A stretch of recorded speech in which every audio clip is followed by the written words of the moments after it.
Take four. Yeah. Finally. Good morning. My name is Ibrook Ajamo Chike Palmer. That's an African name. It's from Yoruba, Hebrew, and Swahili origins. Today I'll be reading for you an African children's story. It's called It Takes a Village by Jane Cohen Fletcher. It's published by Scholastic and it was written for Brad and Sojourner Hope. It was written and illustrated. That means she wrote it and she also drew the art for it. Jane Cohen Fletcher.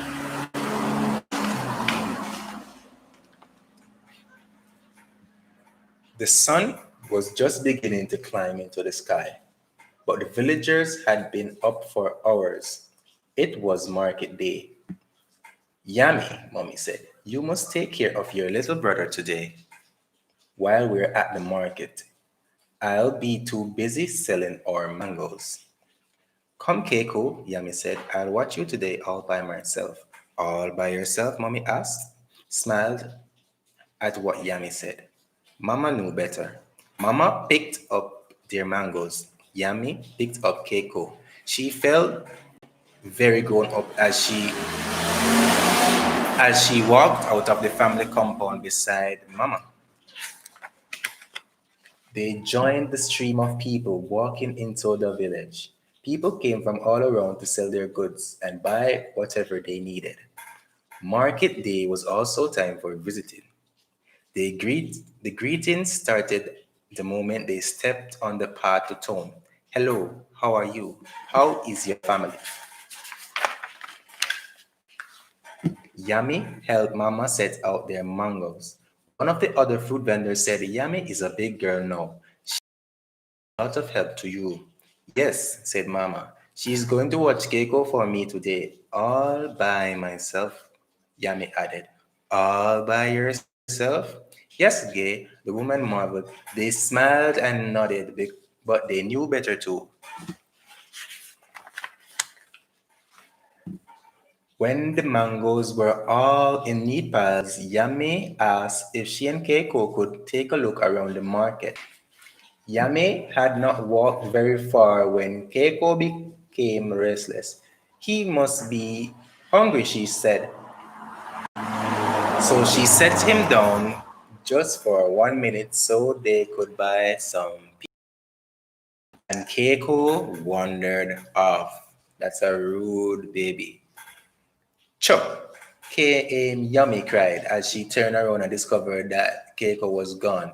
She put the peanuts into her pocket and she hurried off to find it. So cho in our language in Jamaica, cho means like she can't be bothered. She's frustrated at the fact that Yummy is gone.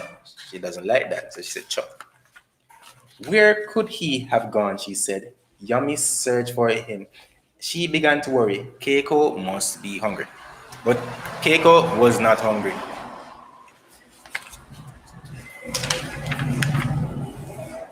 Keiko must be thirsty. If she's not hungry, then he must be thirsty. But Keiko was not thirsty either. Keiko must be frightened. But Keiko was enjoying himself. Keiko wasn't frightened. Keiko must be hot because in Africa it's generally hot in Africa, but Keiko was having basically a bath, relaxing and cooling down himself. Keiko must be tired, but Keiko was not. Keiko was fast asleep comfortably. Finally, after searching for him everywhere, Yami stopped and cried aloud, Keiko must be lost. But Keiko was not lost. Just across from the path where Yami stood, Keiko was waking up. Is this your Keiko? The vendor asked. Yes, Yami. She scooped up her brother. Thank you so much for taking care of him, Yami. said to the mat vendor. Oh, he chuckled. I was not the only one. He pointed to where Keiko had came from. Yami thanked him again and headed off in that direction. She said, thank you again, and again, and again, and again. We've been gone a long time, Keiko, Yami said. Mama must be worried. But she was not. Mama knew better. As my mama told me, and her mama told her, I will tell you, you weren't alone today, Yami. We don't raise our children by ourselves. It takes a village to raise a proverb. See here? It takes a village to raise a child, African proverb. And it also has a piece about the marketplace. I'm going to read for you. It says, the market.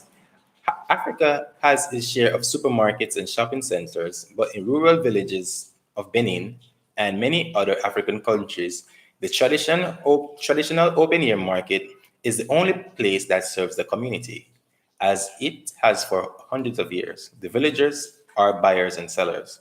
Market days occur in a regular schedule the year round. The produce of other food staples are available in according to how the seasons that they are grown in and the regions. The market is also source for fabric, clothes, cooking utensils, farm tools, fishing equipment, livestock, handcrafted items such as baskets, pottery, as well as imported items such as canned milk, canned fish, batteries, lanterns, soaps and dishes, camel pots, pens, and school notebooks. It's an open air shopping mall where you're likely to find just about anything. Market Day is a social occasion with food vendors selling hot meals, snacks, beverages, and it's an opportunity to visit with relatives and friends.